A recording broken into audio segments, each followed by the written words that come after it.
Israël décide de détruire les maisons des terroristes de Jérusalem-Est et examine la possible révocation des droits de certains de leurs proches.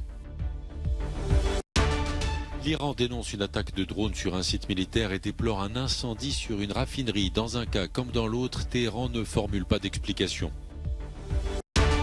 Novak Djokovic remporte l'Open d'Australie et redevient numéro 1 mondial. Le Serbe aussi fort que Nadal avec 22 titres du Grand Chelem.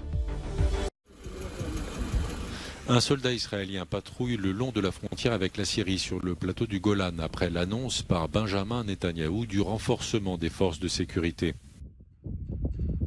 Le Premier ministre israélien a confirmé la décision de détruire les maisons des terroristes de Jérusalem-Est. 7 personnes ont été tuées vendredi soir dans l'attaque contre une synagogue. C'est l'attentat le plus meurtrier en Israël depuis 2008. Benjamin Netanyahou est allé au chevet des 2 blessés de l'attentat de samedi matin à Silvan, le quartier palestinien en bordure de la vieille ville de Jérusalem. Plusieurs dizaines de personnes ont assisté ce dimanche aux obsèques d'une des victimes de l'attaque contre la synagogue de Neve Yaakov. L'ambassade ukrainienne en Israël a confirmé qu'une de ses ressortissantes qui travaillait dans le secteur de la santé figure parmi les victimes de l'attentat.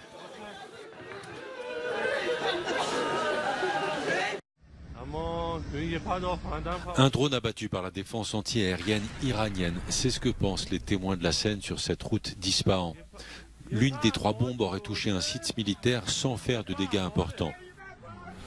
Dans un événement distinct et sans aucun lien apparent, la télévision publique iranienne diffuse des images d'un incendie sur la raffinerie de Tabriz, à 500 km au nord-ouest de Téhéran. L'origine de l'incendie n'est pas établie. Les autorités iraniennes n'ont pas non plus formulé d'accusation concernant l'attaque de drone sur le site militaire d'Ispahan. Israël est suspecté d'avoir par le passé lancé une série d'attaques contre l'Iran. Le Premier ministre israélien considère l'Iran comme la principale menace qui pèse contre son pays.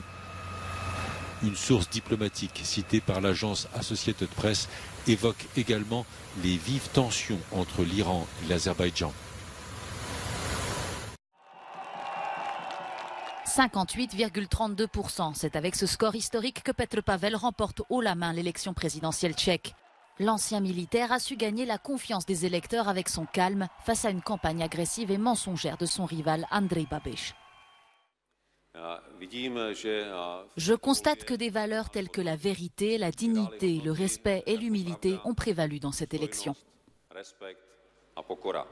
Une victoire célébrée dans tout le pays. Dans les bars et cafés de Prague, ils étaient nombreux à boire à la santé du nouveau président qui tourne selon eux une page décisive dans l'histoire politique tchèque.